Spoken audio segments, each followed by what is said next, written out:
Hey, welcome back to the channel. It's Joe Carmack, and it's time for your monthly market update for March 2024. So let's see what's going on around the Twin Cities. This month, let's start off with the month supply of inventory. This is that relationship of are we in a buyer's market or a seller's market? How would it feel if you were transacting right now? We didn't see any major changes for February, none at all. In fact, 1.8 month supply of inventory is where we're sitting at currently. That's that same number as we saw in January. So that was a little bit surprising. That would mean that it kept us being towards slightly more of a seller-favored market. As the lower we are in this graph, the more seller-focused it is. However, this is that month-to-month change. Whenever it looks like the bouncy ball went across the screen, we're looking at a month-to-month change versus the rolling average. So on here, I was a little bit surprised. Now, this is that one you've probably heard me say in the past. I don't honestly understand how it's inverted because we certainly become more seller favored as we go into the hotter spring and summer months. I mainly just look for differences on here to see if anything's out of the ordinary. With this one, I would have expected it to be either flat or going up, and we didn't see that this month, so it was just a little bit curious. Let's go ahead and zoom out though, and this is the rolling 12-month average. You can see there was no notable changes. One thing I will point out is we had previously for several years been seeing 0.1 supply increase every 2 months, and the last little bit we've seen that every 3 months. And so perhaps if interest rates did drop, all of a sudden we'd see this change happening more quickly, but that would actually push us down more, so it wouldn't be happening as much. So in any case, just an interesting observation. Here's how we're looking if we zoom all the way out. This is going to give you that rolling 12-month average. That red line is what the pros consider a balanced market, perfectly at 6 months supply of inventory. We aren't there. We haven't been there for quite some time. And to be honest, I think there's a pretty good case for us not going back to 6 months supply of inventory. My observation working in this industry for 8 years now is that when buyers come into the market, they move very quickly and they're going to be, under contract within a few weeks, versus previously it was like within a few months. And so besides the fact that this is showing that relationship between how many buyers or how many sellers are in the market, I think that both just move more quickly and buyers are generally making decisions a lot more rapidly. So as a result, homes aren't sitting on the market for long. That absorption rate goes down because the relationship is faster. So I just say that to say we are trending back in the right direction. If we got to 3 being the new normal, we'd be somewhere where that gray line is. Perhaps we'd go to 4 month supply of inventory. And like I had mentioned on the previous slide, the rate at which that month supply is changing is slowing down. Now let's talk days on market a little bit. We always see, of course, our days on market spike during the winter months. So bouncy ball, you're looking at that month-to-month changes. With that, of course, we're going to see homes just selling slower, more days on market during the winter months. That's not a big surprise. However, what was a little bit interesting is if I go back a few years, this is January, this is February, that's January, that's February. This one was inverted last year, so we did see more days in February than January.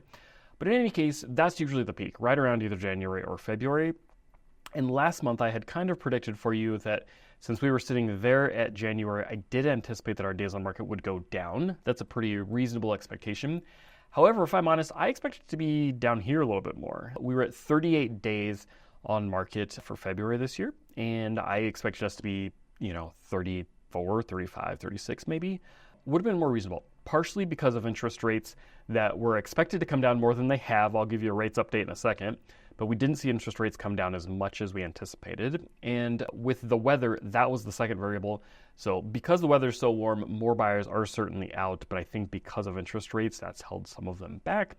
You put those things together and we had what is generally kind of a normal year. I'm gonna give you 2 new slides this month that we need to take a look at as well. Now, these I'm not sure if I've ever shown you guys on this channel before on our monthly market updates, but the first one that you're looking at right here is the number of homes for sale. Now, this is the quantity of homes that are currently available for sale on the market. And let me explain what you're looking at here. This really was post Great Recession. During this time frame is when a bunch of people basically got forced into foreclosure because they couldn't afford those payments when either balloon payments came due or adjustable rate mortgages that had adjusted up. People couldn't afford their payments.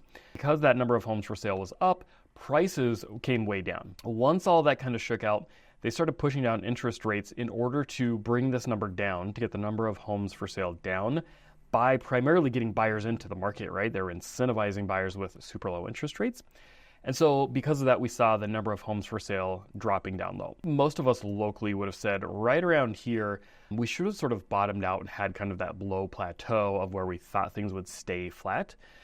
And we did a little bit. However, then all of a sudden the pandemic happened and things dropped even more. That wasn't really because people weren't listing their homes for sale, that was still happening at a normal pace. However, buyer demand surged. So here's why I'm showing you all of this today. Is really, I just want you guys to be able to see visually, this is another representation of where the market is going, where we're trending. Things aren't getting worse, things are certainly getting better. The number of homes for sale is coming up gradually. That's good for buyers, that's good for sellers. It means that homes should start selling at a little bit slower of a pace. So you need to understand this isn't a huge spike in the number of homes that are available. In reality, it's happening very slowly. And then the second thing I want to show you guys new this month is the number of new listings. So we've already talked about why this was so spiked between foreclosures and new construction. Then obviously the number of people starting to list their homes dropped considerably. This is basically forcing those that were underwater had to sell, and as that number came down for the numbers that were forced to sell, we call those distressed sellers. And then we got to this kind of plateau in here, and you can sort of see during this time frame, like 2014 to 2022-ish, we stayed pretty flat. And the number of homes that were getting listed for sale perhaps normalized, stabilized in the economy. So we like to see that because that's a continuous supply. And it's really the buyer demand that's fluctuated that has affected sale prices both up and down. So then all of a sudden, what happened right here? Well, this is really with interest rates, and all of a sudden that buyer demand dropped out. We still saw the same number of listings happening relatively, but when that buyer demand dropped, that's what affected sale prices. So where we had been going up, 5, 7, 9, 10% year over year, last year we were only up like 0.84%, I believe it was, 0.83 maybe. So that all bottomed out. However, we're also seeing actually a pretty quick change in that direction. So we're going up more like this. Now, this graph here, as far as the number of new listings, can change more quickly. But I think the main reason we're seeing that right here is people that had 2, 3, 4% interest rates were at first like, forget this, I'm not paying 8%. But then now that we've gotten and we're really settled into maybe the 7s or high 6s, they've sort of had to come to terms with that, and the desire to move has outweighed the cost that it's associated with. And so we're seeing more sellers getting into the market. So then how is all that affecting our home prices? You can see right here what we did as far as the median sale price in the Twin Cities, which was $358,000 last month. To give you some perspective, here's how that number's changed basically right here from the January to February numbers this year and last year.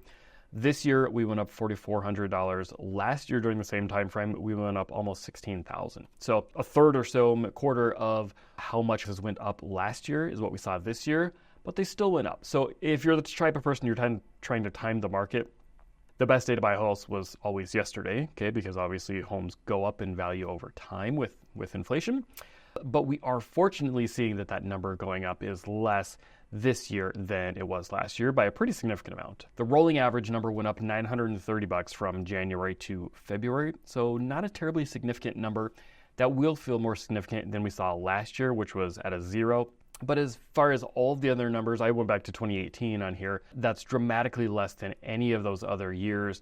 The next closest being 1,000 in 2022 and 2019, but basically all the rest of them were more than double that number. So that's a really healthy place to be because we want our sale prices to be going up for the greater economy and inflation, all of that stuff, but we don't want it to be going up nearly as much as we had been. And of course, the number one thing that's affecting any of those sale prices is going to be interest rates.